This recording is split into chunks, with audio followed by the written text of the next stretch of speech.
What's the role of repetition in getting out of your comfort zone gradually for something like that? I think about, whether it's athletes like the NHL player you mentioned who's at the best of their game, or even people who are speaking on stage, or, that repetition of just getting those reps in an uncomfortable environment. Does that build that, or is it separate to what you're talking about?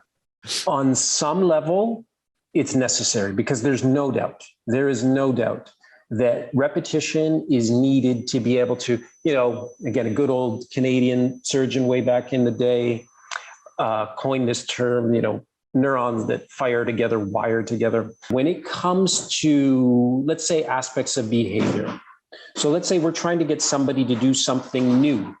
And we want somebody to do something new. And because it's new, it's just a behavior. But our goal is to turn that behavior into a habit. So it's now habitual that James is going to go and do his exercise every day. It's now habitual that James is going to balance his blood sugar and do these sorts of things every day. It is actually not repetition that leads to that habitualness. It's the emotional reward.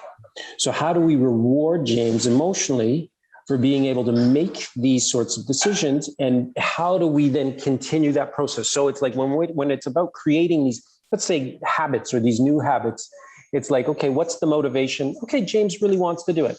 Okay, what's the ability? Okay, he's got the ability to do these sorts of things. He's not asking to be able to run a 3-minute mile right now. Okay, so he's got the ability to do these sorts of things. How do we then tie that into something that's existing? So when it's coming to like, okay, well, how do we build this performance module for moving forward? Then we want to anchor it to things. So we want to say, okay, well, James is already brushing his teeth every day. So we're just going to say, James, after you brush your teeth, that's when you're going to go surf, or that's when you're going to go, we're going to suggest. So we're going to anchor it to something that already exists to increase that odds.